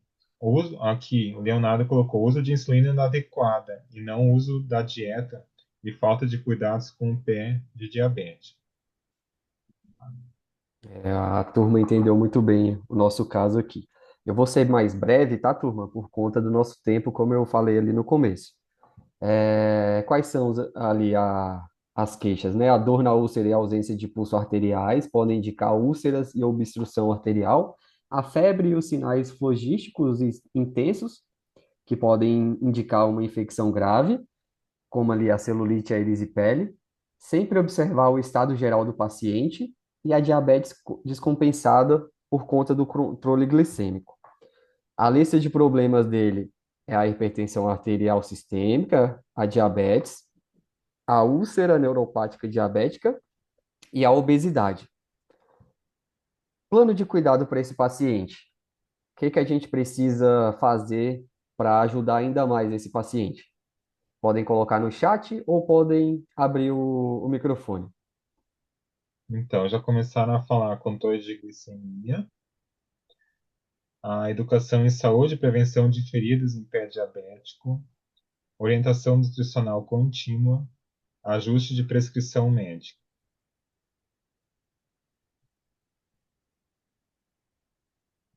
Remover tecido necrosado,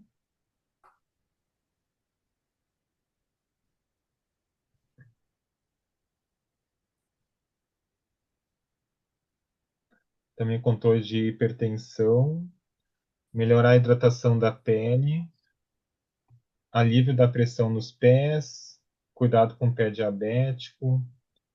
Depois aqui, evitar de andar descalço, uso de calçados adequados, que sejam macios, sem costuras internas.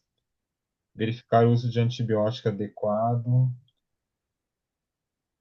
O acompanhamento com enfermagem no curativo crônico, isso é muito importante.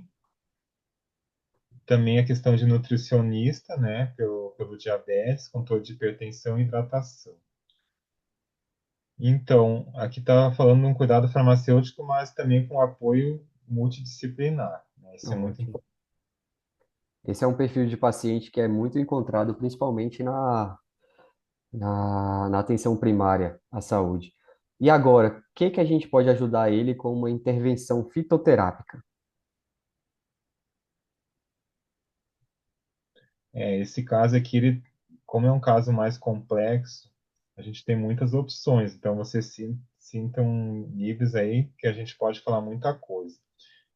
Então, aqui já está começando a aparecer o Amamelis ou calêndula na ferida e ureia na pele íntegra. Cúrcuma longa e centela, babosa.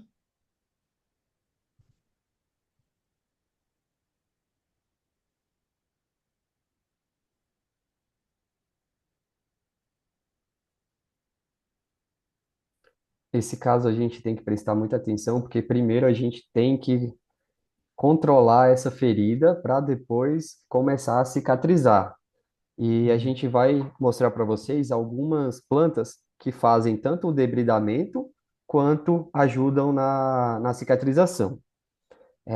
Quais são as metas terapêuticas desse paciente? Ele precisa ali de um controle glicêmico, de um tratamento local da úlcera, medicamentos sistêmicos que auxiliam na cicatrização, medidas complementares e a melhora global da qualidade de vida desse paciente.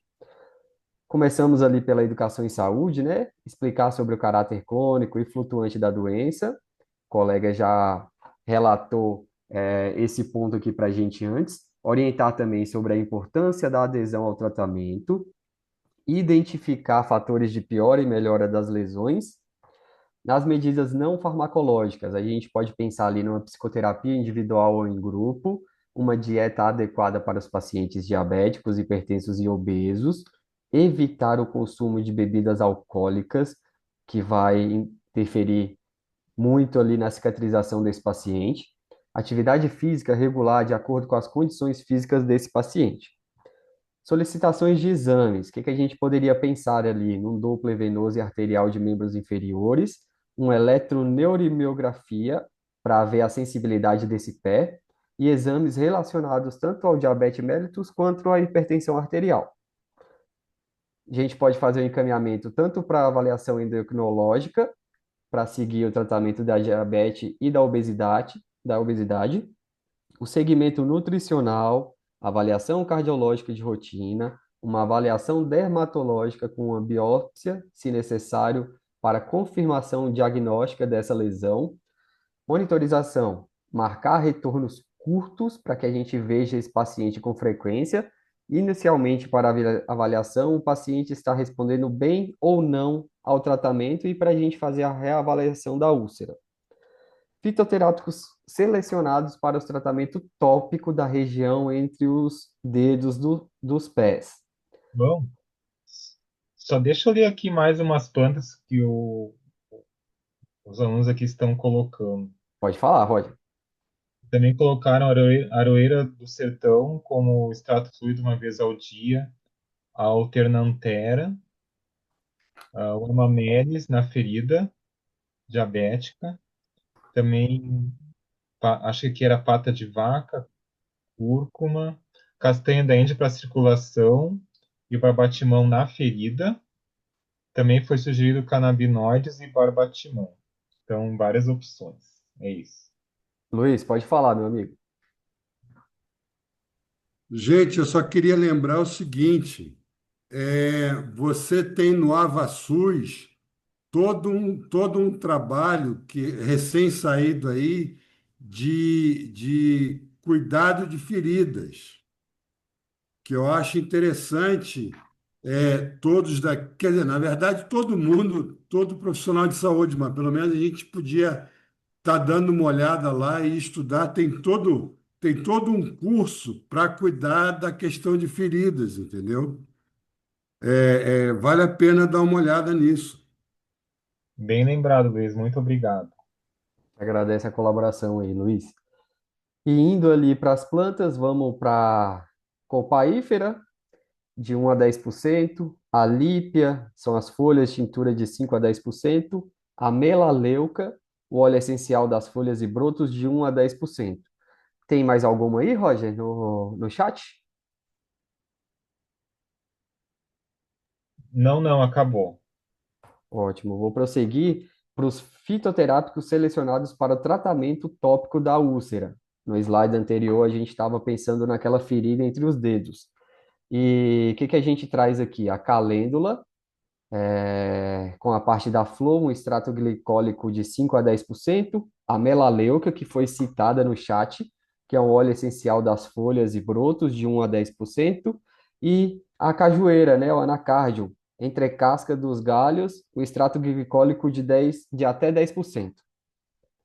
Fitoterápicos selecionados para o tópico da borda calosa da úlcera e calosidade dos pés. A gente pensando ali no fitoterápico mais debridante, que é o equiseton, as folhas e partes aéreas e o extrato glicólico a 10%. A gente vai apresentar algumas que a gente já falou aqui e vamos mostrar quais são as aplicações dessas plantas. A calêndula, ela serve ali tanto como anti-inflamatório, antisséptico e cicatrizante. A copaífera, que é o nosso famoso óleo de cobaíba, anti-inflamatório, analgésico, cicatrizante, antisséptico, antimicrobiano e antifúngico. Melaleuca, que tem ação antifúngica, antisséptica, anti-inflamatória e antimicrobiana. A lípia, com seu poder anti-inflamatório, antimicrobiano, antifúngico e antisséptico. Anacardio, que tem tanto o poder adstringente, antisséptico, anti-inflamatório e cicatrizante. E a equiseto, que tem sua ação tanto anti-inflamatória quanto antisséptica. O fitoterápico selecionado para tratamento sistêmico complementar da úlcera neuropática em pacientes diabéticos foi ali a centelha asiática, que são as partes aéreas da droga vegetal, 600 a 1.800 miligramas por dia. A centelha traz aquele poder tanto anti-inflamatório, antioxidante, anti-edematoso, venotônico, tônico para microcirculação, angiogênico, cicatrizante, antidispéptica e gastroprotetora, cardioprotetora e antihipertensiva. Na prescrição, o que foi prescrito para esse paciente? A centelha asiática em droga vegetal de 300 miligramas, formular 120 cápsulas, ingerir uma cápsula pela manhã e após o jantar por no mínimo 60 dias. A prescrição do uso tópico foi a copaífera, o óleo resina a 1%, juntamente com a lípia, uma tintura de folha do relação dose-extrato de 1 a 10, que significa os 10%, juntamente também com a melaleuca, que é o óleo essencial das folhas e brotos a 2%. A gente pega um creme base, a quantidade suficiente para 30 gramas. Aplicar entre os dedos dos pés 2 vezes ao dia por 30 dias. E a outra prescrição que a gente veio aqui é da Equiseto, com um extrato glicólico, relação ali de 10%, com creme base para 30 gramas. Aplicar na borda calosa 2 vezes ao dia, o que impede que a borda volte a ficar hipertrófica. Outra escolha é a calêndula, com a relação dose-extrato ali de 1:5, com extrato glicólico, a melaleuca, com óleo essencial dos brotos e das folhas, a 2%, com o creme base. Aplicar na região da úlcera 2 vezes ao dia, enquanto houver exsudato amarelado. A calêndula não deixa formar fibrinas, tem leve efeito desbridante. E o cajueiro ali, né? A anacardium, o extrato glicólico, relação dose-extrato de 1 a 10, 10%, com creme base de 30 gramas. Aplicar sobre a úlcera 2 vezes ao dia, até a cicatrização. Iniciar na fase posterior a suspensão da fórmula anterior, para a gente não colocar juntamente com a calêndula. Só deixa eu fazer um comentário. Ah, ali na questão do anacardium, aqui foi colocado no chat o barbatimão. Então, no lugar do anacardium, poderia ser colocado o barbatimão para essa questão da cicatrização. Então, são plantas de mesmo efeito. Então, só para fazer esse registro. Bacana, Roger. Obrigado pela participação. A gente vai trazer algumas interações e contraindicações dessas plantas que a gente citou anteriormente. Vamos começar pela centelha asiática, que pode potencializar o efeito de hipoglicemiantes orais e hipolipemiantes, pode causar fotossensibilização cutânea, não pode ser utilizado em gestantes e lactantes, e para isso a gente tem que monitorar os níveis de colesterol quando usar a centelha, pois pode haver um aumento inicial em pacientes com hipercolesterolemia familiar. Outra planta ali é a calêndula, que apresenta a fotossensibilidade se a gente aplicar topicamente. A copaífera, que pode haver dermatite de contato, não usar em gestantes e lactantes. A equiseton e a lípia não pode ser utilizada nem em gestante nem em lactante. A melaleuca pode trazer ali uma dermatite de contato e não pode ser utilizado nem em gestante e lactante. E a anacardium, não usar em pessoas alérgicas, doentes cardíacos, renais e hepáticos. A evolução do caso. O paciente evoluiu com resolução do quadro após 2 meses de tratamento, ficando no local, região calosa e pele ressecada na planta dos pés. Sempre apresenta recidiva do intertrigo. Então, sempre está voltando ali aquela ferida. Fui muito rápido, turma, por conta do tempo que está extrapolando, e eu quero saber de vocês se vocês têm alguma pergunta, algum comentário final. Podem ficar à vontade, tanto no chat aí quanto no microfone.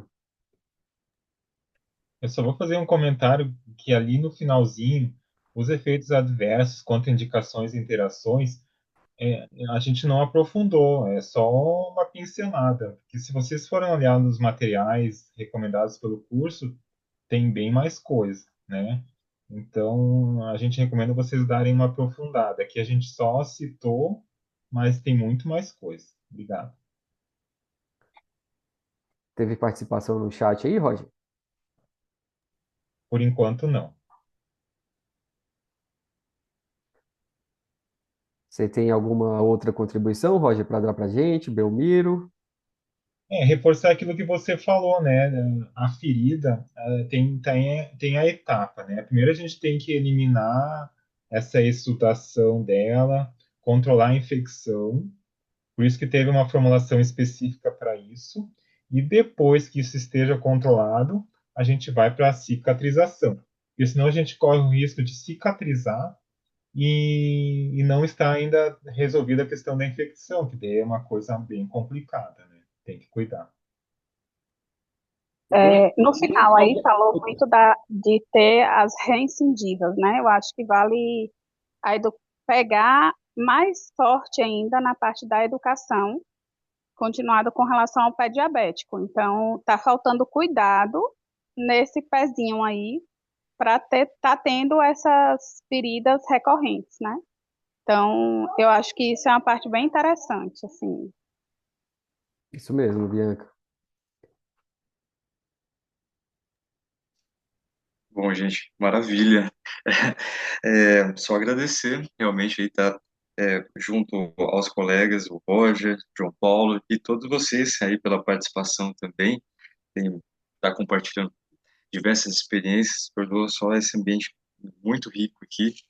E tem um acréscimo só no caso do Roger, lá da inflamação. Fiquei quietinho aqui devido ao tempo também. E o Luiz fez um comentário lá sobre as PICs. E recentemente passei a me dedicar aí à análise da qualidade da evidência.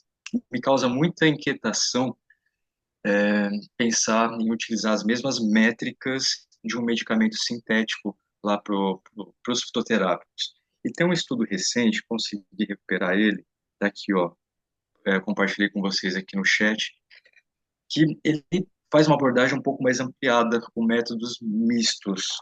E, assim, como resultado, ele demonstra ali que uma maior autoconsciência por meio das práticas integrativas e complementares de saúde, o paciente ele apresenta menor sofrimento com a dor.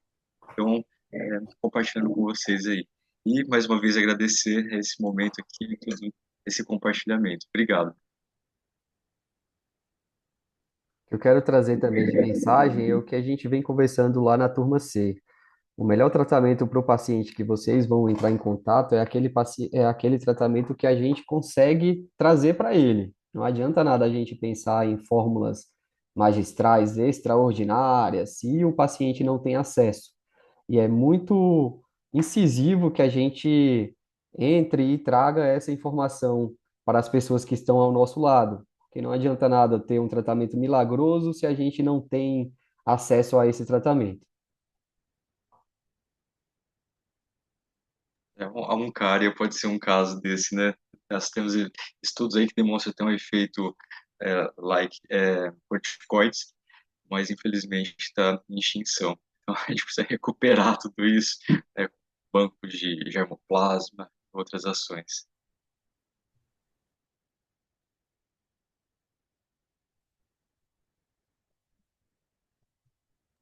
Obrigado, Belmiro, pela contribuição e pela presença de todos. Foi uma tarde muito rica. Muito obrigado. Obrigado, gente. Boa tarde. Boa tarde a todos. Ótima tarde, turma, e até a próxima, até o próximo encontro.